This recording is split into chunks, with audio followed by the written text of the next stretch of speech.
DPI Tamil News. தமிழகத்தில் சட்டமன்ற தேர்தலுக்கான வேட்புமனு தாக்கல் இன்று தொடங்கியது.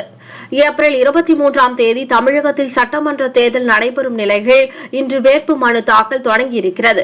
காலை 11 மணி முதல் பிற்பகல் 3 மணி வரை வேட்புமனுவை தாக்கல் செய்யலாம். தமிழகத்தில் வேட்புமனு தாக்கல் வருகிற 6ஆம் தேதியுடன் நிறைவு பெறுகிறது. இந்த நிலையில் தமிழகத்தில் பல்வேறு கட்சியின் வேட்பாளர்களும் வேட்புமனு தாக்கல் செய்து வருகின்றனர்.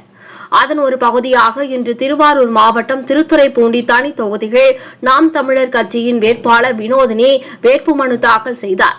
முன்னதாக நாம் தமிழர் கட்சியின் வேட்பாளர் வினோதினி முத்துப்பேட்டை சாலையில் உள்ள டாக்டர் அம்பேத்கர் திருவுருவ சிலைக்கும் பழைய பேருந்து நிலையம் அருகே உள்ள காமராஜர் சிலைக்கும் மாலை அணிவித்து மரியாதை செலுத்திய பின்னர் திருத்துறைப்பூண்டி வட்டாட்சியர் அலுவலகத்தில் உள்ள தேர்தல் நடத்தும் அலுவலகத்தில் தேர்தல் நடத்தும் அலுவலர் செல்வபாண்டி அவர்களிடம் நாம் தமிழர் கட்சியின் வேட்பாளர் வினோதினி நிர்வாகிகளுடன் வேட்புமனு தாக்கல் செய்தார். குறுஞ்செய்திகள் உடனுக்குடன் தெரிந்து கொள்ள DPI தமிழ் நியூஸ் சேனலை சப்ஸ்கிரைப் செய்து இணைந்திருங்கள்.